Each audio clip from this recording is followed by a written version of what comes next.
On a parlé un petit peu du consommateur, j'aimerais qu'on en reparle néanmoins, parce qu'il a quand même son mot à dire dans ce débat. Vous avez, avant de lancer votre expérimentation, vous avez pratiqué des tables rondes avec vos consommateurs, des entretiens qualitatifs. Est-ce que, parce que c'est quand même la question, est-ce qu'ils sont prêts à payer plus cher pour des produits plus vertueux, ou finalement il faut quand même être réaliste, le pouvoir d'achat, ça reste quand même le critère. Non, j'ai même pas posé la question. Vous On n'avez même était pas posé la juste question. avant la crise. Nous, on s'est lancé en avril 2008. C'est pas une question qui se pose, surtout chez Leclerc. Non, le client n'est pas prêt. Et au contraire, même sans lui avoir posé la question, il vous dit tout de suite si c'est une arnaque, je vous préviens, je m'en vais. Je retourne chez Lidl, en l'occurrence, ou dans le hard discount au sens large, pour ne pas citer de marque, qui a cette faculté de ne proposer que un produit, ce qui fait que j'ai pas le choix. Mais si j'adhère au concept, fatalement, je retombe sur tout. On peut penser, d'ailleurs, ce serait pas rendre service à grand monde. Le bilan carbone d'un Aldi, c'est génial. Il y a 2 rampes de néon, il y a un frigo au fond qui est couvert maintenant. Ils l'ont pas fait parce que c'était durable. Aujourd'hui, moi, je le fais dans mon magasin, je mets des couvercles sur le surgelé. Je dis, regardez comme je suis un mec bien. Chez Lidl, ils le font, ils le disent à personne. C'est parce que la facture est divisée par 2 à la fin de l'année. Donc là aussi, c'est des démarches, je pense, vis-à-vis desquelles il faut être objectif et ne pas subir, encore une fois, l'attentisme est la pire et la plus coûteuse des attitudes. Et je pense que sur le thème développement durable, penser que ces gadgets ou que le discours est capturé par quelques scientifiques, c'est vrai en partie. Moi, je suis le premier à remettre à leur place, y compris des associations de consommateurs ou autres, qui ne sont pas réalistes parfois, en imaginant, par exemple, recréer des filières directes pour les fruits et légumes. C'est le fantasme qu'on a tous les étés, ou aller acheter vos fruits et légumes chez le producteur. Oui, bon, c'est quand même pas super pratique. Les AMAP, je peux vous dire, pour avoir testé qu'en hiver, c'est un peu austère comme consommation. Donc autant essayer de trouver, j'imagine qu'ici ça doit être beaucoup plus sympa par contre, les AMAP. Il y a des terroirs qui s'y prêtent davantage. C'est sûr. Mais sans boutade, il ne faut pas confondre le consommateur qui est déjà militant aujourd'hui avec le consommateur lambda du magasin qui lui vient faire ses courses. Et là aussi, c'est quand même un élément important.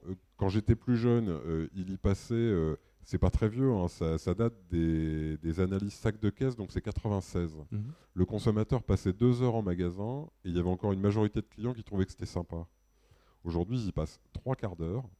Ça a été divisé par plus de 2. Et c'est une corvée pour 80% des gens qui ne sont pas interpellables. On n'a pas choisi le ticket de caisse au hasard, on l'avait fait à l'occasion de ces tables rondes. C'est le seul document que les clients nous ont déclaré lire à chaque fois. Oui, parce que là, vous parlez effectivement de la façon dont vous mettez à disposition des consommateurs l'information sur le bilan carbone de leur course. Comment est-ce que, donc, puisque vous êtes lancé sur le sujet, comment est-ce que vous avez choisi de mettre cette information à disposition de vos clients? Voilà, moi je suis un homme de marketing. J'ai participé à développer ce qui est devenu le ticket Leclerc, donc en fait un moteur qui encaisse permet de réaliser un second cumul. Et tout simplement, on a décidé d'y ajouter une valeur qui n'était plus des euros ou des points, mais des kilos de CO2. D'accord. Donc c'est comme ça qu'on a procédé. C'est une espèce de grosse opération promotionnelle à 20 000 articles qui tourne en permanence et qui est restituée sur le ticket de caisse de façon systématique parce qu'on est certain qu'il s'agit d'une pédagogie de très long terme.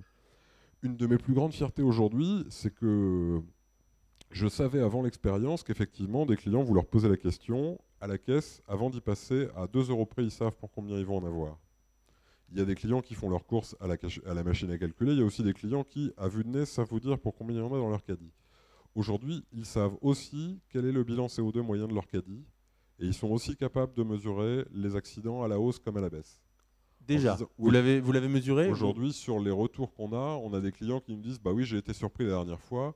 Et effectivement, c'est l'hôtesse de caisse qui m'a dit que je n'avais pas acheté de viande ce coup-là, par exemple. » Parce qu'effectivement, si j'ai reporté mes achats de viande du week-end et que j'ai prévu de revenir le vendredi pour acheter mon rôti et y faire quelques courses de complément, mon caddie de la semaine paraît bien léger. Donc autant d'éléments qu'on a pu rétablir aussi et restituer pour aussi les faire entrer dans une démarche de lutte contre le gaspillage. C'est un des principaux leviers côté conso et ça me paraît important qu'on puisse se le dire aussi. Aujourd'hui, c'est l'ADEME aussi qui fournit cette donnée-là. 7% du poids des poubelles est constitué de produits emballés non consommés. Emballés non consommés. Ouais. Donc je commence à avoir un peu mauvaise conscience à faire du 3 pour 2 un peu plus souvent que de raison parce qu'on pousse un peu à la quantité aussi de ce côté-là. Et ça fait partie des leviers d'action. À la limite, le principal enseignement qu'on essaie de donner pour éviter d'avoir des gens qui effectivement se disent qu'est-ce qu'ils essayent de me dire chez Leclerc par rapport à la viande de bœuf, il est intolérable de gaspiller 100 grammes de bœuf, tout simplement. Parce qu'effectivement, c'est cher, c'est impactant, Et ça, Non, c'est pas cher la viande de bœuf, hein. Non, Nicolas, je vous vois réagir. Ah non, c'est mais pas cher attendez, du tout. c'est bon. Dans les unités de besoin d'un conso, c'est cher. Effectivement, moi j'ai ce mauvais défaut d'être sur le terrain tous les matins. Effectivement, je peux vous le dire. Ouais. Il y a des clients, on a rouvert un stand traditionnel il y a à peu près 6 mois. C'est une tendance aussi assez lourde où le client souhaite retrouver le contact avec le boucher, avoir une coupe qui lui va bien, certainement avoir plus de signes extérieurs de qualité. Donc on est plus dans la démarche label sur les viandes. Le consommateur, il annonce pas un poids, hein. Il dit bonjour, je veux 20 € de rôti. Oui. Donc là aussi, on est ramené à des réalités de temps en temps qui font que mon boucher, il est capable de faire ce calcul-là.